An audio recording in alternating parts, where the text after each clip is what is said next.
Waste Bengal 2026 एक ऐसा election जिसने इंडिया की पॉलिटिक्स को हिला दिया। 15 साल से बंगाल में रूलिंग पार्टी रही तृणमूल कांग्रेस हार गई। बीजेपी ने पहली बार बंगाल में गवर्नमेंट बना ली। इलेक्शन कमीशन के ऑफिशियल ट्रेंड्स एंड रिजल्ट्स के अनुसार बीजेपी ने 207 सीट्स जीती और एआईटीसी 80 सीट्स पर रह गई। लेकिन रिजल्ट के तुरंत बाद सवाल शुरू हुए।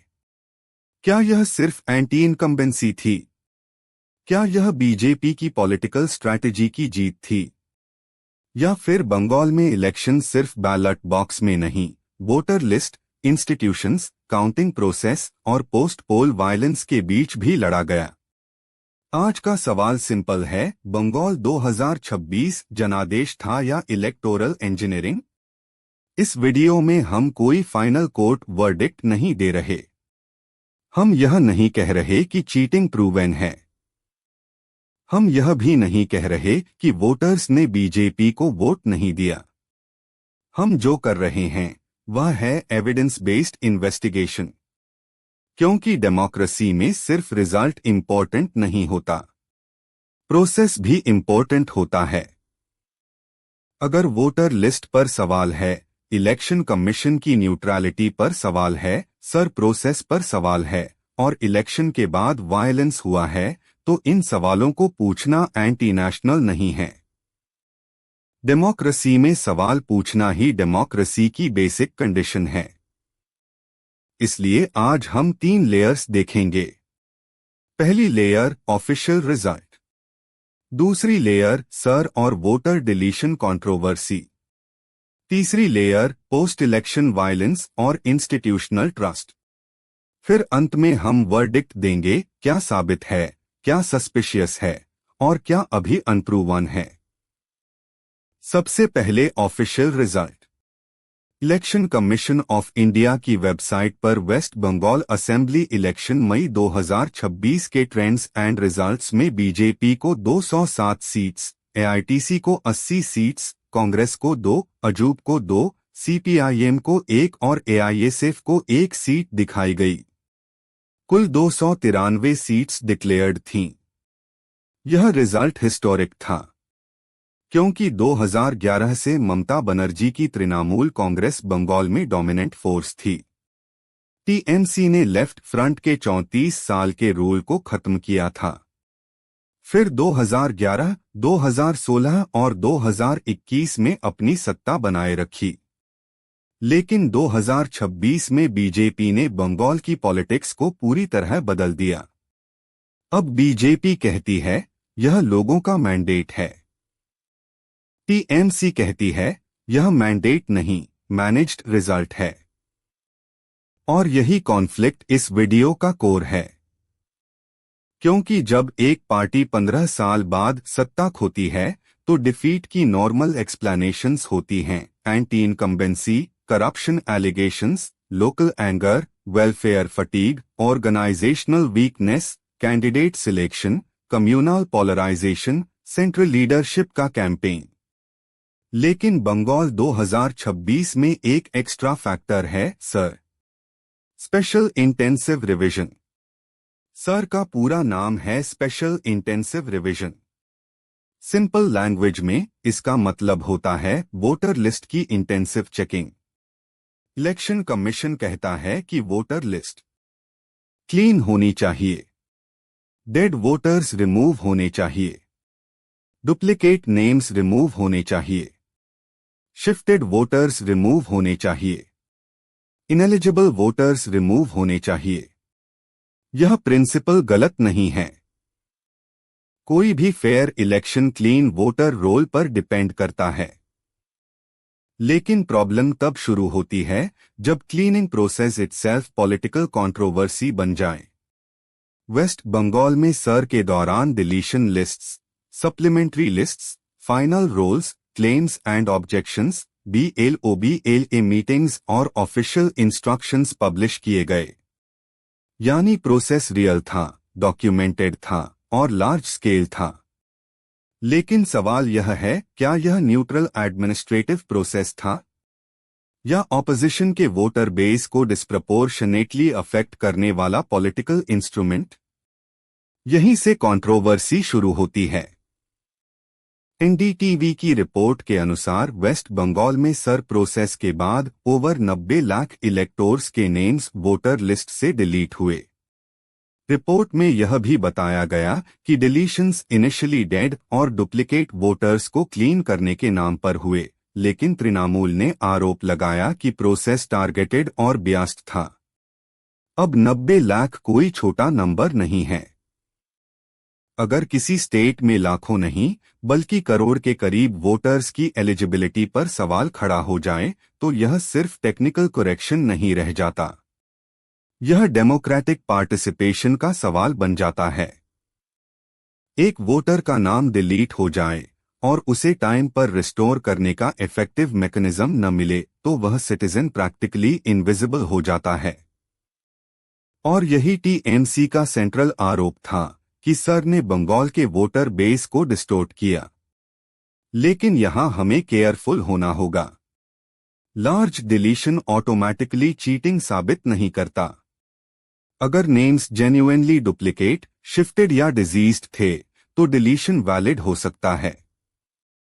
लेकिन अगर एलिजिबल वोटर्स हटे, अपील प्रोसेस स्लो रहा या पर्टिकुलर कम्युनिटीज डिस्प्रपोर्शनेटली अफेक्टेड हुई तो यह सीरियस डेमोक्रेटिक कंसर्न बन जाता है। इसलिए असली सवाल नंबर का नहीं, प्रोसेस का है। वेस्ट बंगाल कोई ऑर्डिनरी स्टेट नहीं है। यह बांग्लादेश बॉर्डर से जुड़ा हुआ स्टेट है। Migration, citizenship, border identity, language, religion और डॉक्यूमेंटेशन यहां पॉलिटिकली सेंसिटिव इश्यूज हैं। इसीलिए जब वोटर लिस्ट क्लीनिंग को इन्फिल्ट्रेटर नैरेटिव से जोड़ा जाता है तो यह सिर्फ एडमिनिस्ट्रेटिव एक्सरसाइज नहीं रहती, यह आइडेंटिटी पॉलिटिक्स बन जाती है। द गार्डियन ने इलेक्शन से पहले रिपोर्ट किया कि वेस्ट बंगाल में millions of names electoral roll से हटे और क्रिटिक्स ने आरोप लगाया कि मुस्लिम्स और माइनॉरिटीज डिस्प्रपोर्शनेटली अफेक्टेड हुए। रिपोर्ट में 9.1 मिलियन डिलीशंस और 2.7 मिलियन चैलेंज्ड रिमूवल्स का रेफरेंस दिया गया। अब यहां दो बातें अलग अलग समझनी जरूरी हैं। पहली बात, यह आरोप हैं, फाइनल लीगल प्रूफ नहीं। दूसरी बात, इतने बड़े स्केल पर वोटर डिलीशन और माइनॉरिटी इम्पैक्ट के आरोप डेमोक्रेसी में इग्नोर नहीं किए जा सकते। अगर वोटर्स को proof of citizenship, old documents, spelling consistency, family records और एडमिनिस्ट्रेटिव हियरिंग्स के बीच फंसा दिया जाए तो गरीब, माइग्रेंट, माइनॉरिटी और रूरल वोटर्स नेचुरली ज्यादा वल्नरेबल होंगे। यहां क्वेश्चन यह नहीं कि इलीगल वोटर्स को वोट देना चाहिए या नहीं। क्वेश्चन यह है, क्या एलिजिबल सिटीजन्स को सिस्टम ने प्रोटेक्ट किया या पनिश किया। लेकिन एक सीरियस वीडियो में सिर्फ टीएमसी का वर्जन नहीं चलेगा। बीजेपी और इलेक्शन कमीशन का वर्जन भी समझना होगा। इलेक्शन कमीशन का बेसिक आर्ग्यूमेंट यह है कि वोटर रोल क्लीन करना जरूरी है। अगर डेड, डुप्लीकेट और शिफ्टेड वोटर्स लिस्ट में रहेंगे तो इलेक्शन इंटेग्रिटी पर सवाल उठेगा। एनडीटीवी की लेटर एनालिसिस ने भी कहा कि पिक्चर कॉम्प्लेक्स है। रिपोर्ट के अनुसार लार्ज स्केल डिलीशंस के साथ सिग्निफिकेंट एडिशंस भी हुए और जिन कॉन्स्टिट्यूएंसीज में हाईएस्ट डिलीशंस हुई उनमें कई सीट्स एआईटीसी ने ही जीती। यह पॉइंट इंपॉर्टेंट है क्योंकि हमें प्रोपेगेंडा नहीं बनाना, हमें इन्वेस्टिगेशन बनाना है। अगर डेटा कॉम्प्लेक्स है तो उसे कॉम्प्लेक्स ही दिखाना चाहिए। लेकिन इसका मतलब यह भी नहीं कि कंट्रोवर्सी खत्म हो गई, क्योंकि even if high deletion seats में टीएमसी जीती फिर भी यह सवाल बचता है, कितने वोटर्स रॉन्गली रिमूव्ड हुए, कितनों को अपील का प्रैक्टिकल मौका मिला, क्या प्रोसेस ट्रांसपेरेंट था और सबसे इंपॉर्टेंट, क्या फाइनल रिजल्ट मार्जिन्स के साथ वोटर रोल चेंजेस का इंडिपेंडेंट ऑडिट हुआ। जब तक यह नहीं होता पब्लिक ट्रस्ट की समस्या बनी रहेगी। डेमोक्रेसी में दो चीजें अलग होती हैं, रिजल्ट और लेजिटिमेसी। रिजल्ट का मतलब है किसने कितनी सीट्स जीती। लेजिटिमेसी का मतलब है क्या जनता को भरोसा है कि प्रोसेस फेयर था। बीजेपी कह सकती है कि 207 सीट्स एक मैसिव मैंडेट है। यह पॉलिटिकली पावरफुल आर्ग्यूमेंट है। लेकिन टीएमसी कह सकती है कि मैंडेट तभी मीनिंगफुल है जब voter roll, polling process, counting process और पोस्ट पोल एनवायरनमेंट पर भरोसा हो। इलेक्शन कमीशन की रिजल्ट्स पेज पर खुद डिस्क्लेमर लिखा है कि डिस्प्लेड इंफॉर्मेशन रिटर्निंग ऑफिसर्स द्वारा काउंटिंग सेंटर्स से सिस्टम में फील्ड इंफॉर्मेशन पर बेस्ड है और फाइनल डेटा फॉर्म 20 में शेयर्ड होगा। इसका मतलब यह नहीं कि रिजल्ट फेक है, लेकिन सीरियस एनालिसिस में final form 20 data, constituency wise margins, rejected votes देखे बिना केस क्लोज्ड कहना प्रीमैच्योर हो सकता है। और यही इस वीडियो की सेंट्रल लाइन है। बंगाल में रिजल्ट ऑफिशियल है, लेकिन क्वेश्चंस अनरिजॉल्व्ड हैं। रिजल्ट के बाद ममता बनर्जी और टीएमसी ने इलेक्शन कमीशन पर गंभीर आरोप लगाए। हिंदुस्तान टाइम्स ने रिपोर्ट किया कि ममता बनर्जी ने कहा, we did not fight the BJP, we fought the EC. उन्होंने इलेक्शन कमीशन पर बीजेपी के लिए काम करने का आरोप लगाया। अब यह पॉलिटिकली एक्सप्लोसिव स्टेटमेंट है, लेकिन स्टेटमेंट और प्रूफ अलग चीजें हैं। जब एक आउटगोइंग चीफ मिनिस्टर, जो 15 साल रूलिंग पार्टी की लीडर रही है, ओपनली इलेक्शन कमीशन की न्यूट्रलिटी पर सवाल उठाती है, तो यह ऑर्डिनरी पॉलिटिकल कंप्लेंट नहीं है। यह इंस्टीट्यूशनल क्राइसिस का संकेत हो सकता है। लेकिन अगर टीएमसी को अपना केस मजबूत करना है, तो उसे सिर्फ प्रेस कॉन्फ्रेंस नहीं करनी चाहिए। उसे कॉन्स्टिट्यूएंसी वाइज एविडेंस देना होगा। कहां वोटर डिलीशन सस्पिशियस था, कहां काउंटिंग इरेगुलरिटी हुई, किन कॉन्स्टिट्यूएंसीज में मार्जिन डिलीशन नंबर्स से छोटा था। अगर टीएमसी यह डेटा पब्लिक करेगी, तभी एलिगेशन पॉलिटिकल स्लोगन से एविडेंस बेस्ड चैलेंज बनेगा। बीजेपी ने ममता बनर्जी के आरोपों को रिजेक्ट किया। बीजेपी नेताओं ने कहा कि अगर इरेगुलरिटीज हैं, तो वह सुप्रीम कोर्ट जा सकती हैं। यह बीजेपी का स्ट्रॉन्गेस्ट काउंटर है। इन डेमोक्रेसी, इलेक्शन डिस्प्यूट का रास्ता court, election petition, recount request और लीगल प्रोसीजर है। लेकिन यहां बीजेपी से भी सवाल पूछा जाना चाहिए। अगर प्रोसेस क्लीन है, तो फुल ट्रांसपेरेंसी से डर क्यों? Sir, deletion data booth wise public होना चाहिए। रेस्टोरेशन डेटा पब्लिक होना चाहिए। फाइनल फॉर्म 20 डेटा जल्दी एक्सेसिबल होना चाहिए, क्योंकि क्लीन इलेक्शन का बेस्ट डिफेंस है ट्रांसपेरेंसी। अगर सब कुछ फेयर है, तो ऑडिट से रिजल्ट और मजबूत होगा। अब तीसरी layer, post election violence. Reuters ने 7 मई 2026 को रिपोर्ट किया कि वेस्ट बंगाल में पोस्ट इलेक्शन वायलेंस के बाद हंड्रेड्स ऑफ पीपल अरेस्टेड हुए, एटलीस्ट 3 पीपल मारे गए, ओवर 200 क्रिमिनल केसेस रजिस्टर्ड हुए और 433 अरेस्ट्स हुए। बीजेपी ने टीएमसी पर टारगेटेड असैसिनेशंस का आरोप लगाया, जबकि टीएमसी ने वायलेंस के लिए बीजेपी बैक्ड मिसक्रिएंट्स को दोषी बताया। यह पैटर्न बंगाल पॉलिटिक्स में नया नहीं है। 2021 पॉल्स के बाद भी सिमिलर क्लैशेस में अबाउट अ डजन डेथ्स हुई थीं। लेकिन 2026 में यह वायलेंस और सेंसिटिव हो जाता है, क्योंकि जब इलेक्शन रिजल्ट ऑलरेडी डिस्प्यूटेड हो और उसके तुरंत बाद वायलेंस हो, तो डेमोक्रेसी का ट्रांजिशन डर के माहौल में होता है। पावर ट्रांसफर पीसफुल होना चाहिए। यह डेमोक्रेसी का फेलियर है, चाहे विक्टिम किसी भी पार्टी का हो। अब सबसे important part, electoral engineering prove कैसे होगी? सिर्फ यह कहना काफी नहीं कि बीजेपी वन, देयरफॉर चीटिंग। सिर्फ यह कहना भी काफी नहीं कि election commission is independent, therefore everything fair. Proof के लिए कुछ स्पेसिफिक चीजें चाहिए। पहला, वोटर डिलीशन और फाइनल मार्जिन का कंपैरिजन। अगर किसी कॉन्स्टिट्यूएंसी में 40,000 वोटर्स डिलीट हुए और विनिंग मार्जिन 5,000 है तो इन्वेस्टिगेशन जरूरी है। दूसरा, डिलीटेड वोटर्स का डेमोग्राफिक पैटर्न। तीसरा, क्लेम्स एंड ऑब्जेक्शंस का आउटकम। चौथा, पोलिंग बूथ लेवल टर्नआउट। क्या डिलीशन हैवी एरियाज में टर्नआउट आर्टिफिशियली सप्रेस्ड हुआ या अनयूजुअली हाई रहा। पांचवा, फॉर्म 20 और काउंटिंग डेटा। छठा, कोर्ट फाइलिंग्स। अगर ये एविडेंस सामने आता है तब सीरियस कंक्लूजन निकलेगा। अभी जो कहा जा सकता है वह यह है, बंगाल 2026 ऑफिशियल रिजल्ट क्लियर है, लेकिन सर और इंस्टीट्यूशनल ट्रस्ट पर गंभीर सवाल हैं। यह इश्यू सिर्फ बंगाल का नहीं है।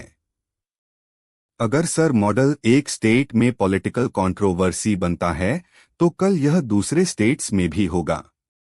इंडिया जैसे कंट्री में वोटर लिस्ट क्लीनिंग जरूरी है, लेकिन वोटर लिस्ट क्लीनिंग का मिसयूज भी पॉसिबल है, क्योंकि गरीब वोटर के पास लॉयर नहीं होता, माइग्रेंट वर्कर के पास परफेक्ट डॉक्यूमेंट्स नहीं होते, एल्डरली वोटर्स के नेम्स स्पेलिंग्स में डिफरेंसेस हो सकते हैं, विमेन वोटर्स मैरिज के बाद लोकेशन और सरनेम चेंजेस से प्रभावित हो सकती हैं। अगर सिस्टम जेन्युइनली इंक्लूसिव है तो वह एलिजिबल वोटर को प्रोटेक्ट करेगा। अगर सिस्टम प्यूनेटिव है तो वह वोटर को प्रूव योरसेल्फ मेस में धकेल देगा। डेमोक्रेसी का बर्डन सिटीजन पर नहीं, स्टेट पर होना चाहिए। अगर स्टेट सिर्फ डिलीशन में एफिशिएंट है और रेस्टोरेशन में स्लो तो डेमोक्रेसी वीक होती है।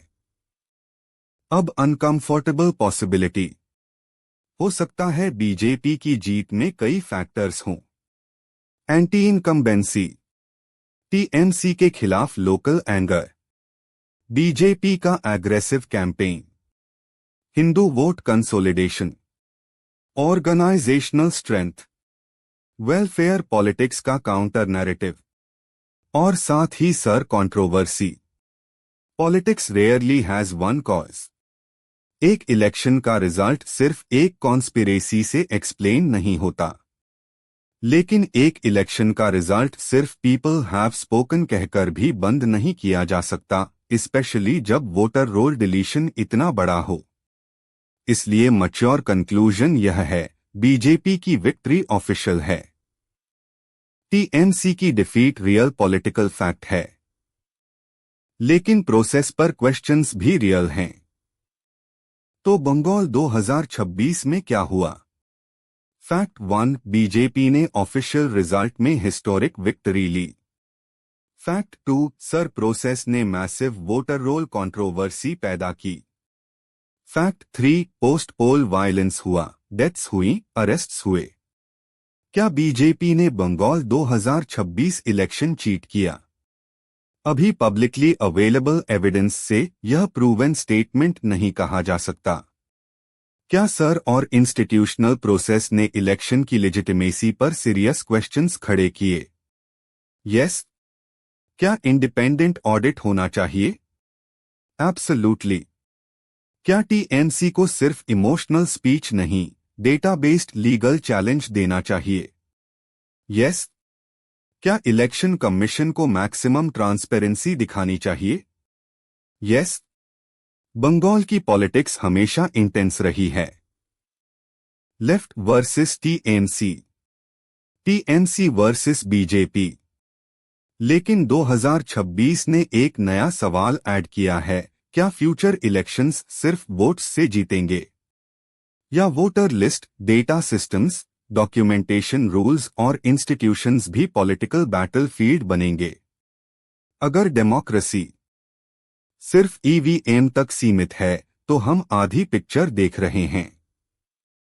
रियल इलेक्शन उससे पहले शुरू होता है, जब वोटर लिस्ट बनती है, जब नेम्स डिलीट होते हैं, जब ऑब्जेक्शंस सुने जाते हैं, जब काउंटिंग डेटा पब्लिश होता है और जब हारने वाला बिना डर के लीगल चैलेंज कर सकता है।